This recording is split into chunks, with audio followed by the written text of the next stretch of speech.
I think it's popular because it's something from the local aspect people can kind of grasp onto, like a local flavor and kind of a local thing. But then it also, there's more variety, there's more options, you can find flavors that you like, different styles. So really kind of, it's a broader appeal. There's a revolution happening in America, not from a tyrannical government, but for flavor. The microbrewery revolution has been liberating Americans from the monotony of light lager-style German beers produced by macrobreweries like Coors or Budweiser. Beer was the lifeblood of our country, and it is American as apple pie. From our colonial origins to Prohibition and today, craft beer is ingrained in our history. They say the British cannot fix anything properly without a dinner, but I am sure the Americans can fix nothing without a drink. If you meet, you drink. If you part, you drink. If you make acquaintance, you drink. If you close a bargain, you drink. They quarrel in a drink, and they make it up with a drink. They drink because it is hot. They drink because it is cold. If successful in elections, they drink and rejoice. If not, they drink and swear. Captain Frederick Marriott. It's one of those beverages that's just, it seems to have always been around in some form or another, whether it was a gruit or something, a little bit different. The idea of grains and water and, some other ingredient.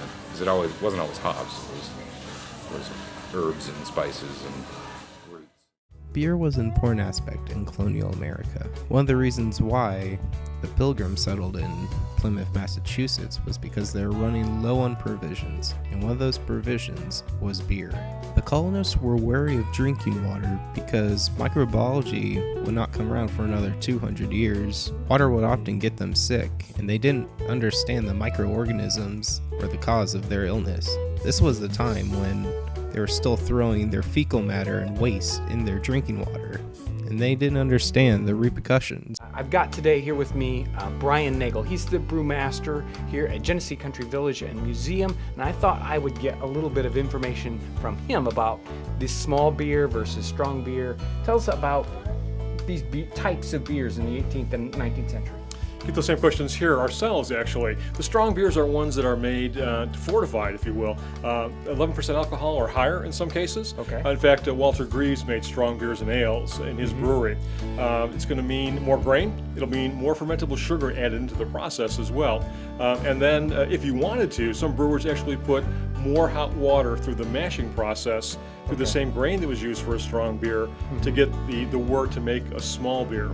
There's strong beers at 11% and higher. There's table beers, somewhere around probably 4 to 5% alcohol. And then the small beers are going to be 1% or less. Okay. We get questions all the time about people coming in saying, we heard your kids drank beer during the time. Well, yes, they did. The entire family drank a small beer during that point in time to stay hydrated if folks didn't trust the water.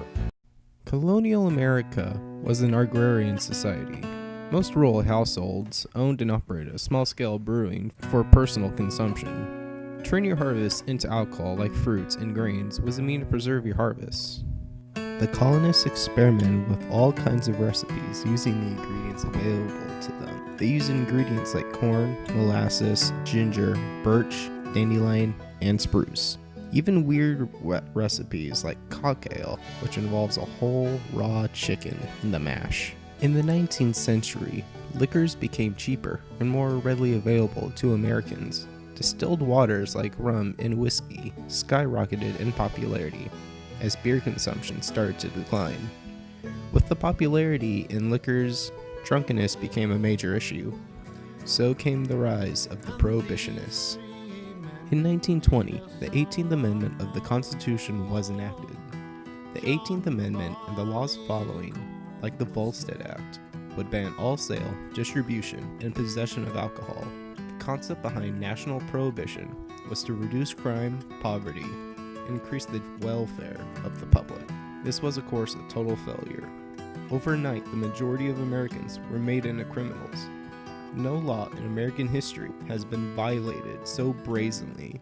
Surviving breweries had to find other means and be creative to keep their companies open. Many breweries made near beer, or a non-alcoholic beer, where the breweries would essentially take the alcohol out of their beer. Other breweries would sell goods like ice cream or pottery, while others like Pabst would sell their malt extract. in which buyers would simply add water to make their own beer, making them home brewers. After 13 years of failed prohibition and amongst a depression, Franklin Roosevelt amended the 21st Amendment, which appealed the 18th Amendment. Things were looking up. Legal beer was back. True, only 3.2, but there were parched pallets eagerly waiting, and the sidles kept sliding along. Beer was back after 13 years, a long time between drinks. More than one bank that had gone bust found itself housing a business with more liquid assets. The erstwhile Temple of Finance lost moral tone, but over-the-counter transactions picked up marvelously. With legal beer back, could prosperity be far behind? Undreamt of social upheavals were in store. Who knew then what would come of women in bars and sack dresses?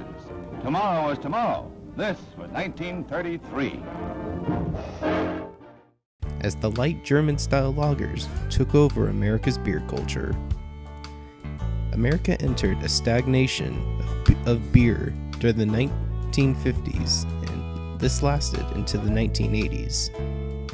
There would be less than 500 breweries in the country. In 1983, the top 6 breweries, Anheuser-Busch, Miller, Hilleman, Stroh, Coors, and Pabst, controlled 92% of U.S. beer production. As homebrewing became legal under President Jimmy Carter, the roots of modern craft brewing took place.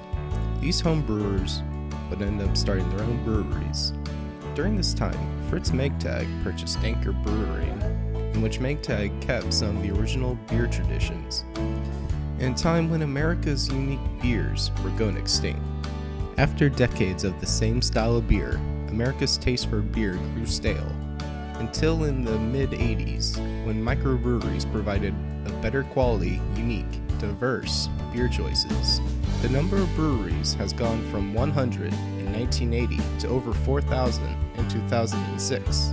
I think it's a social beverage. I mean, people have fun just sitting around having a pint and shooting the shit. So, I think that's kind of where it is. It's just kind of a social beverage. So remember, the next time you're drinking aromatically bitter IPA or smooth, rich, stout or porter at your local tap room, you're not just drinking a regular beer, you're drinking a piece of history. Cheers. 'Cause when you're high on that homemade wine, every woman will sure look fine. Half standing in my sleep,